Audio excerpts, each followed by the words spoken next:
귀한 찬양 감사합니다. 우리 사순절을 보내고 있습니다. 날 위하여 십자가를 지신 그분을 기억하며 하루하루 예수의 십자가를 생각하는 시기인데요. 오늘 찬양해 주신 것처럼 날 구하러 십자가를 지신 우리 주님을 기억하며 주의 십자가 앞에 서서 그 십자가의 은혜와 그늘 아래에서 하루하루 살아가서 은혜로 승리하는 우리 모두가 될 수 있길 주의 이름으로 축원합니다. 아마 사람들이 살면서 가장 관심 가져 하는 것 중에 하나가 어떻게 하면 공부를 잘할까 일 것입니다. 학생 때는 내가 공부를 잘해야 되니까 관심이 있고, 또 나이가 들어서 어른이 되면 이제 내 자녀들, 또 그 자녀의 자녀가 공부를 잘해야 되니까 또 공부를 잘하는 법에 관심이 많죠. 그래서 이 공부에 성공한 사람들, 이른바 명문대학교를 가거나 했던 사람들이 종종 공부하는 법에 대해서 책을 쓰면 그 책들이 잘 팔리곤 합니다. 그래서 저도 이제 이런저런 책을 많이 보다 보니까 그런 책들을 한두 번 읽었던 경험이 있는데, 여러분, 그런데 공부 잘하는 사람들이 이야기하는 공부 잘하는 공부 잘하는 그 공통점이 무엇이냐 하면 핵심을 잘 파악하는 것이라고 합니다. 저도 이제 저희 아이가 공부하고 이제 시험 준비를 하고 있거든요. 시험 준비 이렇게 하는 걸 보면 과목도 이제 많고 범위도 많으니까 그거를 다 하는 게 참 어렵다 싶습니다. 그래서 이제 그 많은 범위들 중에서 뭐가 중요하고 뭐를 집중적으로 공부해야 되는지를 이렇게 핵심을 잘 파악하는 사람들은 아무래도 공부를 잘 하겠죠. 그런데 가끔 이렇게 보면 참 안쓰러운 이 사람들이 열심히 하는데 성적이 안 좋아요. 그러니까 열심히 하는데 성적이 안 좋은 이유는 중요하지 않은 걸 열심히 외웁니다. 누가 봐도 시험에 안 나올 건데 그것만 이제 계속 이렇게 공부하는 사람들도 있습니다. 저도 제가 학교 다닐 때 생각해 보면 저는 그렇게 막 머리가 좋아서 그 핵심을 잘 파악하고, 그래서 이게 딱 중요하다, 이걸 잘 파악하는 성격, 그런 스타일이 아니었고, 성격도 그렇게 핵심을 보고 딴 거를 버리면 불안해하는 성격이라 저는 시험 범위를 통째로 책을 다 외웠습니다. 되게 무식하게 공부를 했거든요. 근데 이렇게 공부를 하면 잘못된 게 어디 한 군데서 꼬이면 뒤에가 생각이 안 납니다. 그래서 이제 종종 실수하거나 큰 일을 치르곤 했었는데, 그래서 이제 공부하는 데 있어서 핵심을 파악하는 게 굉장히 중요하죠. 이건 책을 읽는 것도 마찬가지입니다. 어떤 사람들은 책을 이렇게 딱 한 번만 읽어도 그 책이 무엇을 말하는지 그 핵심을 정확하게 파악을 해서 그 책의 내용을 완전히 숙지하는 사람이 있는 반면, 어떤 사람들은 핵심을 파악하지 못해서 똑같이 책을 읽었는데도 이 책이 무슨 내용을 말하고 있는지를 모르는 사람들도 굉장히 많이 있습니다. 우리가 그리스도인들이 가장 많이 읽는 책이라고 하면 아무래도 성경이겠죠. 우리에게 있어서 가장 친숙하고 또 많이 읽는 책이 성경인데, 근데 이 성경의 내용은 상당히 방대합니다. 이 성경이 전체가 66권으로 되어져 있고, 장수로 하면 1189장, 절수로 하면 31,089절로 성경이 이루어져 있습니다. 그러니까 이 방대한 내용을 어떻게 우리가 이게 참 중요하고 또 이런 내용들이 있다라고 하는 걸 완전히 파악하기란 어렵죠.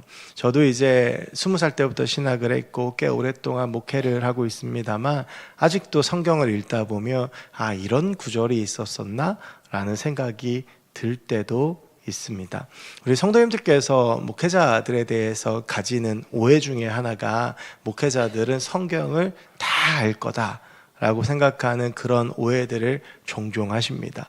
그래서 이제 가끔 어려운 것도 물어보시곤 하는데, 그런데 이제 그때 딱 질문을 받으면 바로바로 해결을 해드리면 좋을 텐데, 저도 모르는 게 있고, 또 우리 아마 부목사님들도 그럴 거예요. 딱 들으면 좀 정확한 정보를 드리기 위해서는 지금 내가 가지고 있는 지식이나 또 내가 알고 있는 것으로는 부족할 때가 있습니다. 그럴 때는 자료도 찾아봐야 되고, 그리고 또 다른 책들도 봐야 되고, 저 같은 경우에는 주로 원어를 좀 많이 보는 편인데 원어도 한번 살펴보아야 되고, 그래야 이제 정확한 답을 찾을 수 있거든요. 그런데 이 성경을 그렇게 참 방대한 분량이고 다 알기는 어렵지만 이 성경의 핵심이 무엇이다 라고는 확실하게 설명할 수 있습니다. 이 성경의 핵심은 다름이 아니라 오늘 우리가 같이 읽은 본문의 말씀입니다. 성경에 그 많은 분량들 66권의 책이 있고, 그리고 1189장에 많은 장수가 있고 31,089절에 많은 절수가 있을 텐데, 그런데 그 방대한 분량 중에서 과연 성경의 핵심이 무엇이냐라고 묻는다면 오늘 우리가 같이 읽었던 본문 마태복음 22장 34절부터 40절까지의 말씀이라고 말씀드릴 수 있습니다. 그래서 오늘 이 시간은 이 성경의 핵심이라고 이야기할 수 있는 이 마태복음 22장 34절부터 40절까지의 말씀을 통해서 우리가 좀 은혜를 나누어 보려고 합니다. 먼저 오늘 우리가 본문을 다루기 위해서 오늘 본문의 배경을 좀 살펴보아야 하는데요. 오늘 본문의 배경을 다루기 전에 우리는 먼저 오늘 본문이 마태복음이다라고 하는 사실을 기억해야 합니다. 제가 2주 전에 마태복음 8장 1절부터 4절까지의 말씀을 통해서 예수님께서 첫 번째 기적으로 나병 환자를 고치신 사건에 대해서 설교를 하면서 그런 말씀을 드렸습니다. 마태복음은 유대인인 마태가 자기의 동족인 유대인들에게 예수에 관해서 쓴 책이기 때문에 유대인의 관점을 알고 이해해야 마태복음을 더 깊이 이해할 수 있다, 더 풍성하게 볼 수 있다라는 말씀을 드렸죠. 여러분, 이러한 관점에서 오늘 본문 34절을 보면 한 가지 재미있는 사실이 나옵니다. 오늘 34절을 보면 예수께서 사두개인들로 대답할 수 없게 하셨담을 바리새인들이 듣고 모였다라고 되어져 있죠. 여러분, 34절에서 사두개인과 바리새인들을 구분해서 이야기를 하고 있습니다. 이들은 모두가 다 율법에 전통한 종교 지도자들이었습니다.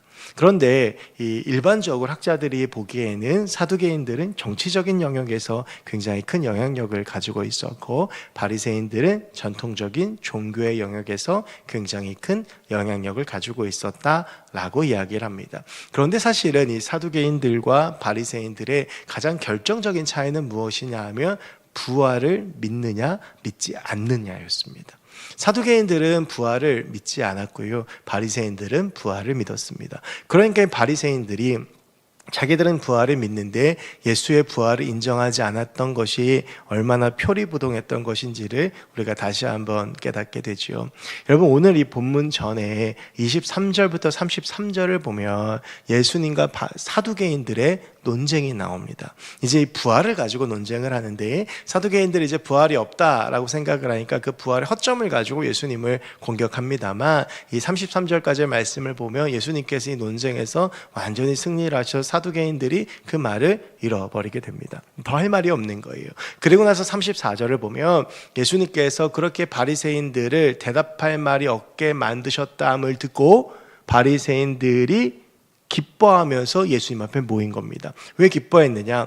여러분, 사두개인들과 바리새인들은 늘 경쟁하는 관계였고 늘 다투는 사이였습니다. 그런데 그 사두개인들이 예수님한테 덤볐다가 본전도 못 찾은 겁니다. 그러니까 아무 소리도 하지 못했다는 이야기를 들으니까 적의 슬픔은 나의 기쁨. 그러니까 바리새인들이 기뻤는데 아마 바리새인들에게는 이런 유치한 계산이 있었던 것 같습니다.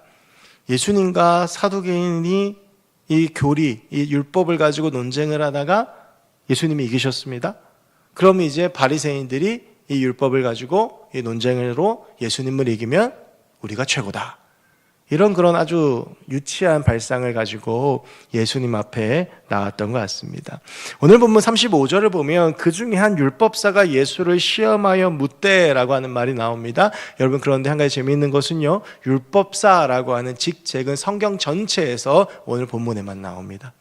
보통 이제 바리새인이라고 이야기를 하는데, 오늘 마태가 이 35절에서 율법사라고 이렇게 지칭을 한 것은 아마 그들 중에서 가장 율법을 잘 알고 있는 사람, 율법의 전문가였을 것입니다. 그러니까 이것은 이제 예수님과 율법적으로 논쟁을 할 것인데, 그 가운데에서 바리새인 중에서 율법을 가장 잘 아는 사람을 전면에 내세웠다라고 하는 것으로 이해를 할 수가 있겠죠. 그래서 율법사가 예수님 앞에 36절에서 이렇게 묻습니다. 선생님, 율법 중에서 어느 계명이 가장 큽니까? 여러분, 이 성경에 율법이 모두가 613개가 나옵니다. 그 중에서 무엇을 하라라고 하는 율법이 248개, 하지 말라가 365개입니다. 이 많은 율법들 중에서 어떤 율법이 가장 크냐라고 묻는 겁니다. 여러분, 그런데요, 법조항이라고 하는 것은 그 하나하나가 다 중요하죠. 뭐가 크고 작고를 가늠하기가 어렵습니다. 여러분, 특히 율법이라는 것은 무엇입니까? 하나님께서 직접 주신 법입니다. 하나님께서 제정하신 것인데 여기에 뭐가 더 중요하고 뭐가 더 중요하지 않고를 가늠하기란 어렵지요. 여러분, 이 율법사가 예수님 앞에 이렇게 물었던 것은 35절에서 말하는 것처럼 예수를 시험하기 위해서였습니다. 여러분, 여기서 예수님께서 이 율법이 가장 중요하다라고 이야기를 하며 이 율법사는 무엇이라고 이야기를 하겠습니까? 그러면 이런 율법은 중요하지 않다는 것입니까?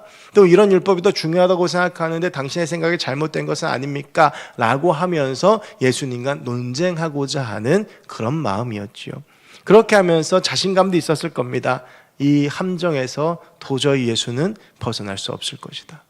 우리가 반드시 이긴다라고 하는 그 마음으로 예수님 앞에 이 율법 중에 뭐가 제일 크냐라고 물었는데, 그런데 예수님께서 이 613개 율법 중에서 이게 가장 크다, 이게 제일 중요하다라고 말씀하지 아니하시고 예수님께서 새 계명을 주시지요. 여러분, 그것이 두 가지입니다. 그리고 이것이 제가 말씀드렸던 율법의 핵심이자 성경의 핵심입니다. 성경 전체가 이 두 가지를 말하고 있다고 해도 과언이 아니고, 그래서 우리가 말씀에 순종하며 살아간다라고 했을 때 이 두 말씀만 붙잡고 살아가더라도 하나님의 말씀에 순종하는 것이라고 감히 말할 수 있습니다. 그 중에서 첫 번째가요, 37절, 38절에 나옵니다. 우리 37절과 38절의 말씀을 같이 함께 읽어보겠습니다. 시작. 예수께서 이르시되 내 마음을 다하고 목숨을 다하고 뜻을 다하여 주 너희 하나님을 사랑하라 하셨으니 이것이 크고 첫째 되는 계명이요. 아멘. 예수님께서 먼저 첫째 계명으로 주 너의 하나님을 사랑하라 라고 말씀하십니다. 여러분, 그런데 이것은요, 사실 율법에 대한 기본 상식만 있어도 알 수 있는 말씀입니다. 제가 아까 600개가 넘는 율법이 있다고 말씀을 드렸는데 그 율법의 가장 기본적인 조항이 무엇이냐 하면 우리가 잘 아는 십계명입니다. 이 십계명은 크게 이 10가지의 계명을 두 부분으로 나눌 수가 있는데 1계명부터 4계명까지와 5계명부터 10번째 계명까지입니다. 1계명부터 4계명까지는 하나님과 인간의 관계에 대한 것이고 5계명부터 10계명까지는 인간과 인간의 관계에 대한 것입니다. 여러분, 특별히 1계명부터 4계명까지의 인간과 하나님에 대한 이 율법은 그 모든 기본적인 바탕의 본질이 무엇이냐 하면 하나님을 사랑하는 것입니다. 하나님을 사랑하기 때문에 다른 신을 섬기면 안 되고요, 하나님을 사랑하니까 그 존귀한 하나님의 형상을 미물로 만들어서 우상을 만들면 안 되는 것이고, 하나님의 이름을 사랑하니까 내가 사랑하는 하나님의 이름을 망령되이 일컫으면 안 되는 것이고, 하나님을 사랑하니까 안식일을 기억하여 거룩히 지키며 그날 하루만큼은 하나님께 집중해야 되는 것입니다. 여러분, 더군다나요, 이렇게 굳이 십계명을 들지 않더라도 우리 이번 주간 이제 암송 구절인 신명기 6장 4절 5절부터 말씀을 보면 하나님께서 모세를 통해서 분명하게 이렇게 말씀하셨습니다. 너는 마음을 다하고 뜻을 다하고 힘을 다하여 내 하나님 여호와를 사랑하라. 여러분, 그런데 이것이 중요한 것은 이것을 흔히 쉐마라고 합니다. 이 쉐마가 무슨 말이냐면 들으라 라고 하는 뜻이에요. 6장 4절에 보면 이스라엘아 들으라 라고 하면서 하나님께서 직접 이 말씀을 모세를 통해서 하시거든요. 여러분, 그런데 유대인들은 이 말씀을요, 이 문에다가 붙여놓고 들어오고 나가는 이 말씀을 늘 보고 외웠고요, 팔에다 메고 다니면서 늘 숙지했고 미간에다가도 붙여서 그 말씀을 늘 보면서 이 말씀을 잘 알고 있었습니다. 그러니까 굳이 십계명까지 들어가지 않더라도 유대인들에게 있어서 가장 중요한 것이 무엇인지를 그들이 알고 있었는데 그것이 무엇이냐 하면 하나님을 사랑하는 겁니다. 오늘 예수님께서 유대인들에게 그들이 가장 잘 알고 있는 말씀으로 이야기하십니다. 너희가 잘 아는 것처럼 첫째 계명은 주 너의 하나님을 사랑하는 것이다. 여러분, 그런데 마태는 그 율법을 잘 알고 있는 사두개인이나 특별히 오늘 본문의 바리새인들이 그렇게 쉐마의 말씀을 알고 그 600개가 넘는 율법을 외우고 그 율법을 평생 붙잡고 사는 사람들임에도 불구하고 그 율법의 핵심이 무엇인지를 전혀 모르는, 관심도 없고 그것들을 붙잡고 살지도 않는 그 유대인들의 모순에 대해서 오늘 지적하고 있는 것이죠. 율법에 대해서 잘 알지만 정작 하나님을 사랑하지는 않는 겁니다. 하나님을 사랑해야 되는 율법에 대해서 이야기를 하고 그 율법을 가지고 사람들 감시도 하고 감독도 하고 그것을 안 지키는 사람들을 정죄하면서도 정작 본인들에게는 하나님을 사랑하는 것이 없는 것이죠. 그런데 여러분, 저는 오늘 이 본문을 묵상하면서 그런 생각을 해보았습니다. 이 모든 계명 중에서 첫째 되는 계명이 하나님을 사랑하는 것인 것처럼 우리 신앙에 있어서도 가장 중요한 것은 하나님을 사랑하는 것인데 과연 내 모습이 바리새인의 모습은 아닐까? 하나님을 사랑하는 것이 정말 가장 중요하다라고 하는 것을 알고 있으면서 과연 내 삶에는 하나님을 향한 사랑의 고백이 있고 하나님과의 사랑의 교제가 있고 하나님을 사랑하기 위한 몸부림이 있는가라고 하는 것을 생각해 보았습니다. 여러분, 오늘 예수님께서는요, 신명기 6장 5절의 말씀을 인용하시면서 그 말씀에서 이야기하고 있는 하나님을 사랑하는 것은 어떤 것인지, 하나님을 어떻게 사랑해야 되는 것인지를 알려주시거든요. 그것이 마음을 다하고 목숨을 다하고 뜻을 다하여 하나님을 사랑하는 겁니다. 여러분, 그런데 이것이요, 마음을 다하고 목숨을 다하고 뜻을 다한다라고 하는 말이 이렇게 한글로 보면 좀 비슷비슷해 보이지 않으세요? 그냥 하나님 열심히 사랑하라고 하는 소리구나 라고 볼 수 있겠지만 이것을 원어로 보면 각자의 단어들도 쓰고 있거든요. 여러분, 그래서 우리가 하나님을 사랑하는 것은 어떤 것이고 하나님을 어떻게 사랑해야 되는지를 좀 구체적으로 좀 보려고 합니다. 첫 번째로 예수님께서 하나님을 어떻게 사랑하라고 말씀하시냐 하면 마음을 다해서 사랑해라 라고 말씀하십니다. 여러분, 근데 여기서 이제 오늘 37절에서 말하고 있는 마음을 다하고의 마음의 헬라어 원어는 칼디아입니다. 이 칼디아라고 하는 뜻은 무슨 뜻이냐 하면 사고, 생각이라는 뜻과 함께 중심이라고 하는 뜻이 있습니다. 그래서 이 칼디아라고 하는 헬라어를 종교적으로는 어떻게 해석을 하냐 하면 영적 생명의 중심 자리라고 하는 뜻입니다. 여러분, 그래서 마음을 다한다라고 하는 것은 무엇이냐 하면 우리의 마음의 중심에 하나님이 계시다라고 하는 뜻입니다. 마음을 다해서 하나님을 사랑한다라고 하는 것은 내 마음의 중심에 하나님이 계시고 내 영적 생명의 중심 자리에 하나님이 계셔서 내 삶의 기준이 하나님이 되신다라고 하는 겁니다. 하나님을 사랑하는 사람이란 어떤 사람이냐 하면 내 삶의 기준이 하나님이신 분을 이야기하는 겁니다. 여러분, 우리가 이제 산상수훈을 보죠. 산상수훈을 보면 예수님께서 모세의 율법을 바꾸어 가시는데 이전에 모세의 율법은 행위 중심이었습니다. 그런데 이 모세의 율법의 행위 중심을 예수님께서 마음으로 가지고 오십니다. 마음의 중심으로 가지고 오시죠. 이런 것이죠. 모세의 율법에는 사람을 죽여야 살인하는 것이었지만 예수님께서는 다른 사람을 미워만 해도 살인하는 것이다 라고 말씀하세요. 직접 간음을 해야 간음죄를 저지르는 것이었지만 마음속에 음욕만 품어도 간음한 것이 됩니다. 예수님께서 요구하시는 삶은 어떤 삶이냐 하면 그 마음의 중심에 하나님이 계시는 삶입니다.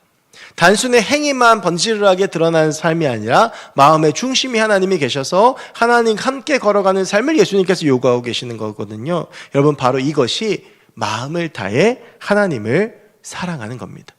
우리의 삶의 기준이 하나님 앞에 있는 것이죠. 여러분, 그래서 하나님을 사랑하는 사람들은 사람들의 말에 흔들리지 않습니다.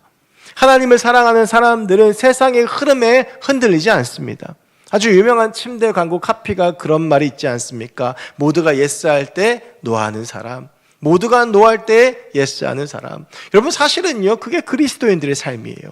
모두가 다 맞다고 해도 말씀의 기준으로, 하나님의 말씀을 기준으로 하고 하나님을 기준으로 해서 아니면 아닌 것이죠. 모두가 다 아니라고 해도 하나님께서 원하시는 것이고 하나님의 말씀의 기준이 맞으면 맞는 것입니다. 하나님을 사랑하는 사람들은 어떤 사람들이냐 하면 내 마음의 중심에 하나님이 계셔서 내 삶의 모든 행위와 내 삶의 모든 것들이 하나님이 기준이 되는 사람을 하나님을 사랑한다라고 오늘 본문은 이야기하는 겁니다. 여러분, 우리의 삶의 기준이 오직 하나님이 되시길 원합니다. 사람의 말에 흔들리고 세상의 흐름에 흔들리고 분명히 말씀에서는 그게 아닌데 세상에서 맞다고 해서 그것은 맞는 것으로 착각하고 이것을 따라가지 않으면 내가 불이익을 당하니까 따라가고 이게 하나님께서 원하시지 않음에도 이것을 따라가지 않으면 내가 불이익을 받을 것 같으니까 따라가고 여러분 그런 삶들은 그 마음의 중심 가운데 하나님이 계시지 않고요. 그런 삶을 하나님을 사랑하는 삶이라고 부를 수 없는 것입니다. 우리의 삶의 기준을 철저히 하나님 앞에 맞추는 저 여러분들이 되었으면 좋겠습니다. 여러분, 두 번째로 목숨을 다하여 하나님을 사랑해라 라고 이야기하고 있죠. 여러분, 여기서 이 목숨이라고 하는 말의 헬라어는 푸시케입니다. 이 푸시케라고 하는 말의 원래 뜻은 무엇이냐 하면 호흡입니다. 이것은 우리의 호흡을 다해 하나님을 사랑하라 라고 하는 것입니다. 호흡을 다해 하나님을 사랑하라 라고 하는 것은 무엇이겠습니까? 저는 이 호흡 그러면 참 할 말이 많은데 제가 이번 주간에 참 힘들었어요. 저는 벚꽃이 피면 너무 싫습니다. 보면 예쁜데 삶의 순간순간이 너무 괴로워요. 지난주부터 조금 힘들었는데 그래서 이제 이번 주 월요일 날 제가 사는 그 3개에 전 몰랐는데 유명한 이비인후과가 하나 있습니다. 그래서 이제 거기가 유명하다고 그래가지고 월요일 날 거기를 갔는데 제가 갈 때마다 실패를 했어요. 이번에 세 번째 갔는데 사람이 많으니까 접수가 4시 전에 끝납니다. 그래서 한 번 이제 4시 전에 이제 4시 한 5분인가 갔는데 접수가 끝나가지고 병원 6시까지니까 그때 가면 충분할 줄 알았는데 다음에는 출근하다가 좀 아침 일찍 갔어요. 8시 50분에 갔는데 이미 제 앞에 20명 있어가지고 출근해야 돼가지고 그냥 했는데 그래서 지난주 월요일은 제가 마음을 굳게 먹고 점심시간 끝날 때 맞춰가지고 가가지고 2시간 기다렸습니다. 그러니까 접수는 성공을 했어요. 그러니까 2시간을 앉아서 이렇게 기다리고 있는데요. 이렇게 그 호흡에 문제가 있는 사람들이 많구나 라는 생각이 들었는데 어떤 일이 있었냐면 이제 제 접수 시간이 다 돼가는 것 같아요. 그런데 그 한 50대쯤 보이는 한 아주머니께서 헐레벌떡 막 뛰어오시는 거예요. 근데 시계를 딱 보니까 4시 2분이에요. 접수가 끝난 겁니다. 그랬더니 이제 간호사들이 데스크 불 끄고 이제 접수 안 받습니다. 그랬더니 아줌마가 통사정을 하는 거예요. 장유에서 택시를 타고 왔대요. 그럼 좀 받아달라고 했는데 이게 받으면 또 이게 질서가 허물어지잖아요. 그러니까 안 된다고 그랬더니 이분이 울어요. 50대 되신 분이 내가 숨을 도저히 못 쓰겠어 왔는데 좀 봐달라고. 그래서 결국엔 접수를 못 받았는데 여러분 호흡을 하지 못한다라고 하는 건 제가 그때 느꼈어요. 이렇게 괴로운 거구나. 여러분 우리가 호흡하지 못하면 죽습니다. 여러분 사실은 죽음이라고 하는 것은 결국 뭐냐 하면 우리의 신체 장기들이 활동을 하지 못해서 숨을 쉴 수 없는 것이 죽는 것이죠. 내 호흡을 다해서 하나님을 사랑한다라고 하는 말은 어떤 의미냐 하면 내 생명의 주관자가 하나님이심을 인정한다라고 하는 겁니다. 그래서 내 생명 다해 하나님을 사랑하는 겁니다. 여러분 그러니까 하나님을 생명 다해 사랑하는 사람, 목숨 다해 살아가는 사람, 사랑하는 사람, 주님께서 내 호흡이심을 인정하며 내 호흡을 다하는 순간까지 하나님을 사랑하는 사람은 죽음이 두렵지 않은 겁니다. 그러니까 바울이 자신의 삶을 다 걸고 하나님 앞에 헌신할 수 있는 거예요. 예수님의 사도들이, 제자들이 자신의 모든 것을 다 걸고 하나님 앞에 헌신할 수 있는 이유는 이 생명의 주인이 하나님이시기 때문이죠. 여러분 우리의 생명의 주인은 하나님이십니다. 하나님을 사랑한다라고 하는 것은 내 생명의 주인이 주관자가 하나님이심을 인정하는 겁니다. 여러분 그러니까 하나님을 사랑하는 사람에게는요 두려운 게 없습니다. 죽음을 이겼잖아요. 이 생명이 내 것이 아니잖아요. 내가 사나 죽으나 주의 것이고 그러니까 우리의 삶을 누가 책임지시는 겁니까? 하나님이 책임지시는 거예요. 여러분 우리가 우리의 호흡 다해 우리의 생명 다해 주님을 사랑하고 내 생명을 주 앞에 드리고 주님 앞에 헌신할 수 있는 주의 백성들이 됐으면 좋겠습니다. 여러분, 마지막 세 번째는요, 우리 주님께서 뜻을 다하여 사랑하라 라고 말씀하세요. 여러분이 뜻이라고 하는 말의 헬라어는 디아노이아라고 하는 말인데, 이 말이 무슨 뜻이냐 하면 이해라고 하는 뜻입니다. 그러니까 예수님께서 이 말씀을 하시는 것은 어떤 의미냐 하면, 우리가 이해하지 못해도 하나님을 신뢰하고 사랑하라라고 하는 거예요. 여러분, 복음서를 읽어보면 특히 마태복음에 많이 나옵니다. 이 바리새인들과 예수님의 논쟁이 나와요. 근데 이 바리새인들과 예수님의 논쟁의 핵심은 뭐냐 하면, 바리새인들이 예수님의 말을 이해하지 못하는 거예요. 내가 그동안 알았던 율법, 내가 그동안 공부하고 경험했던 것과 예수님의 말씀이 너무 다르기 때문에 이해할 수가 없는 것이죠. 그러니까 예수님과 끊임없이 논쟁하다가 결국엔 어떻게 됩니까? 예수님을 이해하지 못하니까 예수님을 십자가에 달아 죽이는 겁니다. 여러분, 우리는요, 절대 하나님을 이해할 수 없습니다. 어린아이가 어른들이 이해할 수 없는 것처럼 우리는 도저히 하나님을 이해할 수 없어요. 여러분, 우리의 삶 가운데 우리가 하나님 붙잡고 하나님 의지하며 살아가지만 이해할 수 없는 수많은 일들이 있잖아요. 하나님이 살아계시면 어떻게 나한테 이렇게 하실까? 하나님께서 과연 계시다면 내 삶 가운데 왜 이런 아픔이 존재할까? 라고 하는 그런 이해하지 못하는 순간들이 옵니다. 여러분, 우리가 하나님을 완전히 이해하는 순간은 언제냐 하면 나중에 하나님 앞에 섰을 때예요. 그때서 우리가 물어볼 수 있죠. 하나님, 나한테 왜 그렇게 하셨냐고. 하나님, 왜 그런 일들을 내 삶 가운데 허락하셨냐고 물을 수 있겠지만, 우리는 주님 나라 갈 때까지 절대 하나님 이해할 수 없습니다. 여러분, 제가 이제 다시 이교구 신방을 시작을 해서 신방을 다니고 있는데, 이번 주간에는 신방을 3일 동안 했거든요.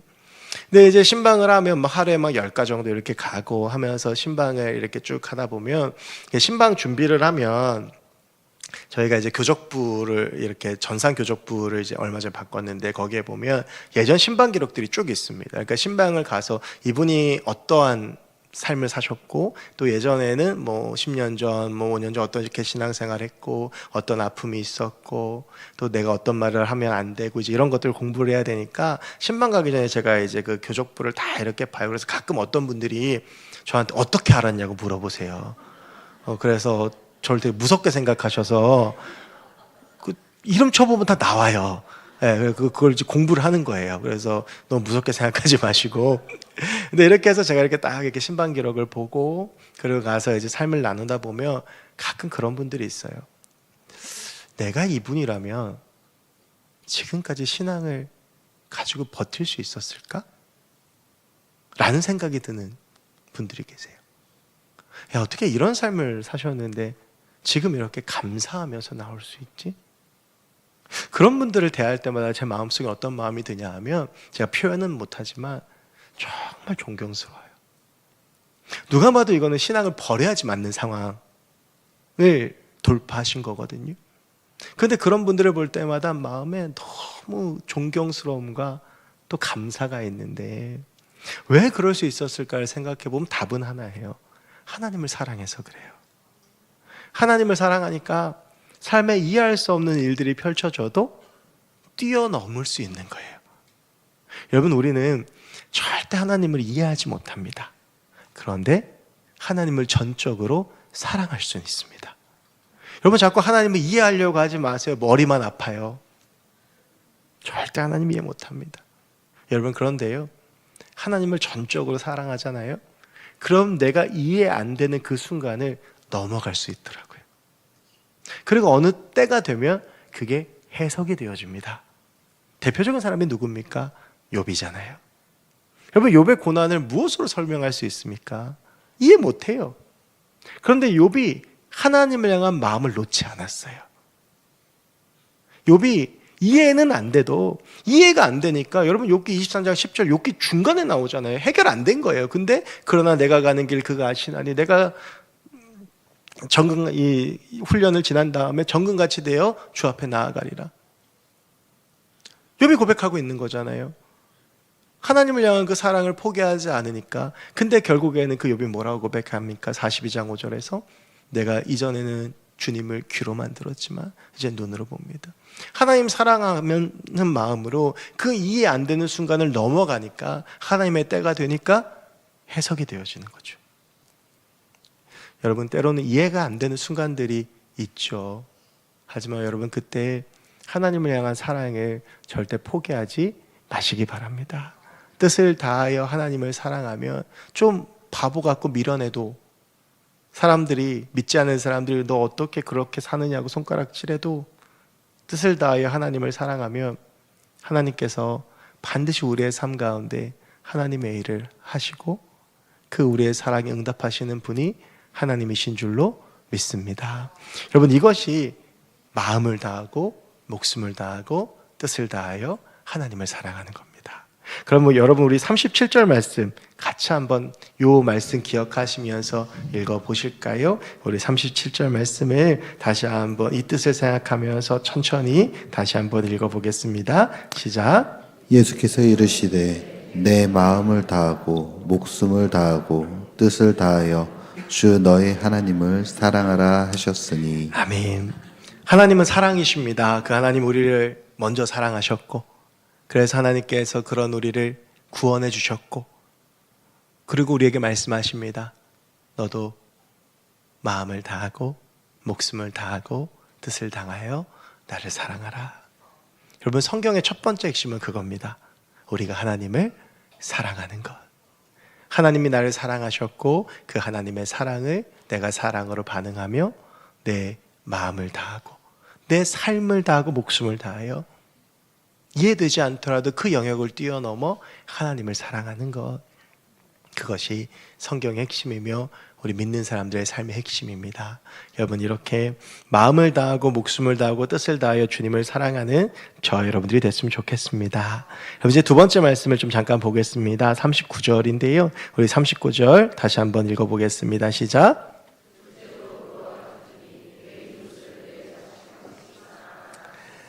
아멘. 여러분 우리가 이 본문을 읽을 때 오해하는 게 하나 있습니다. 무엇이냐 하면 첫째가 하나님을 사랑하는 것이다 라고 했기 때문에 둘째 그러면 첫째보다는 조금 덜 중요한 거. 그래서 하나님 사랑하는 게 중요하고 그 다음에 이제 이웃을 사랑하는 게 중요하다 이렇게 생각하는데 여러분 근데 39절 말씀을 잘 보시면 뭐라고 되어 있냐 하면 둘째도 그와 같으니 라고 되어 있죠. 여러분 이게 무슨 말이냐 하면 첫째와 둘째 계명이 같다라고 하는 겁니다. 그러니까 하나님을 사랑하는 것만큼 둘째 계명도 중요한데 그 무게가 똑같은데 그것이 무엇이냐 하면 내 이웃을 내 자신같이 사랑하라라고 하는 겁니다.